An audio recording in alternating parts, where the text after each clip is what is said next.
Merci, Monsieur le Président.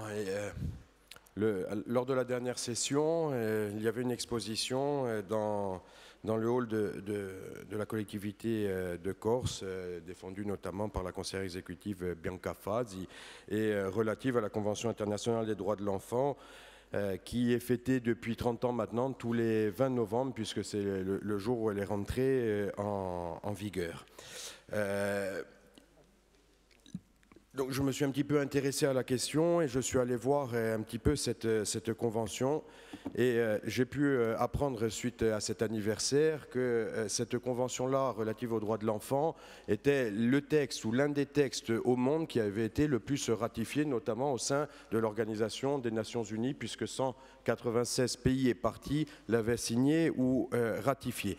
Et seuls 2 pays ont porté des réserves lors de l'instrument de signature ou de ratification, ont émis des réserves. Il s'agit par rapport à un article, pas par rapport à toute la Convention, par rapport à l'article 30 de cette Convention qui évoque des minorités ethniques, religieuses, linguistiques, culturelles, avec des personnes d'origine autochtone. C'est l'article 30.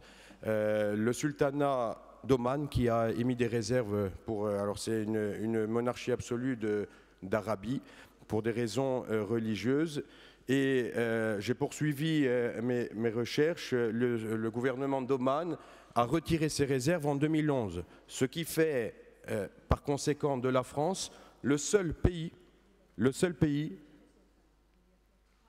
de l'ONU à émettre encore des réserves par rapport à l'article 30 de cette convention relative aux droits de l'enfant qui évoque des minorités. Alors il ne s'agit pas ici, j'entends les remarques qui ont été faites précédemment sur notre proportion à évoquer à mener une politique insidieuse au niveau international ou à mettre des souhaits relatifs à l'ordre international. Je crois que cette Assemblée, on a aussi été élus pour ça, pour gérer les affaires courantes, pour gérer des affaires liées au budget, liées au personnel, liées aux politiques publiques territoriales, mais aussi notre Assemblée, puisque nous sommes, encore une fois, les représentants légitimes du peuple corse, et là aussi pour émettre un certain nombre, pour jalonner notre action publique avec un certain nombre de souhaits et de positions d'ordre philosophique, d'ordre éthique. Et il est proposé à travers cette motion, au nom de l'Assemblée de Corse, même si ça n'a pas une portée juridique, et ce n'est pas pour autant dire qu'en France, les droits relatifs aux enfants ne sont pas respectés. En tout cas, l'article 30 relatif aux minorités,